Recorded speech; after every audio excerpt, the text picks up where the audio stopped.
Next ये एक remark है कि किसी इनफाइनाइट सेट को लीनियरली इंडिपेंडेंट कब कहा जाएगा? अगर इस इनफाइनाइट सेट का हर फाइनाइट सबसेट लीनियरली इंडिपेंडेंट हो। रिपीट कर रही हूं, if every finite subset is linearly independent, अगर इस इनफाइनाइट सेट का हर एक फाइनाइट सबसेट लीनियरली इंडिपेंडेंट हो तो इस इनफाइनाइट सेट को भी क्या कहा जाएगा? Linearly independent. नेक्स्ट ये एक रिजल्ट है, a set containing only the zero vector is LD. कोई भी सेट है जिसमें सिर्फ एक 0 0 एलिमेंट है तो हमें प्रूफ करके दिखाना है कि वो सेट क्या बनना चाहिए? Linearly dependent. ठीक है, तो इसके प्रूफ में हमने क्या लिया? लेट ए, हमने फील्ड में से कोई भी नॉन जीरो एलिमेंट उठाया। क्या इसकी पॉसिबिलिटी है कि फील्ड में जीरो के अलावा भी एलिमेंट्स होंगे? तो इसकी पॉसिबिलिटी क्यों है?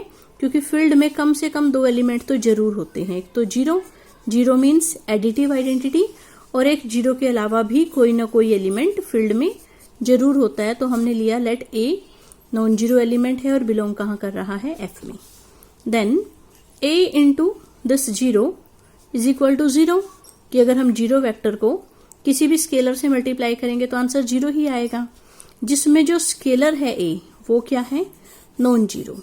इसका मतलब कि हमने इस वेक्टर और इस स्केलर के लीनियर कॉम्बिनेशन को 0 प्रूफ कर दिया जिसमें कि स्केलर 0 नहीं है।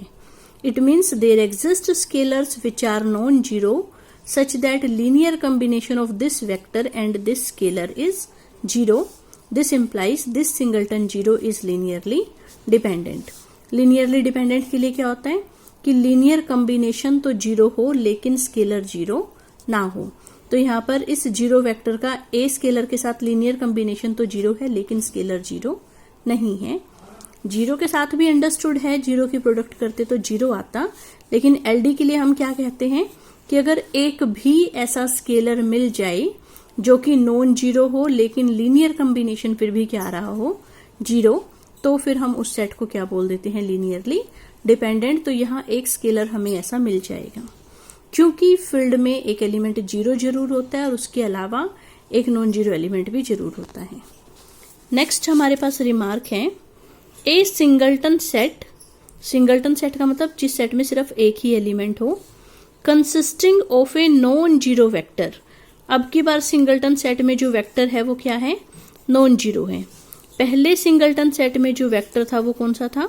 जीरो वेक्टर था। अब की बार सिंगलटन सेट में जो वेक्टर है that is a non zero vector. It means singleton you, जिसमें यू क्या है? नॉन जीरो, उसको हमें प्रूफ करके दिखाना है कि that should be linearly independent. Repeat कर रही हूं, एक सेट जिसमें सिर्फ एक सिंगल एलिमेंट हो और वो भी नॉन जीरो होना चाहिए, तो उस सेट को हमें क्या प्रूफ करके दिखाना है? Linearly independent.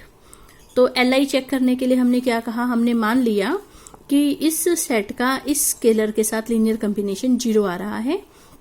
वेयर ए की वैल्यू क्या है वो हमें नहीं पता, बट ए स्केलर है तो अंडरस्टूड है कहाँ बिलोंग करेगा? एफ में।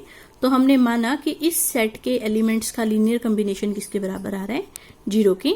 अगर सॉल्व करने पर स्केलर्स 0 आ जाते हैं तो ये सेट लीनियरली इंडिपेंडेंट होगा, और अगर सॉल्व करने पर स्केलर्स 0 नहीं आते तो ये सेट एल डी होता, लीनियरली डिपेंडेंट होता।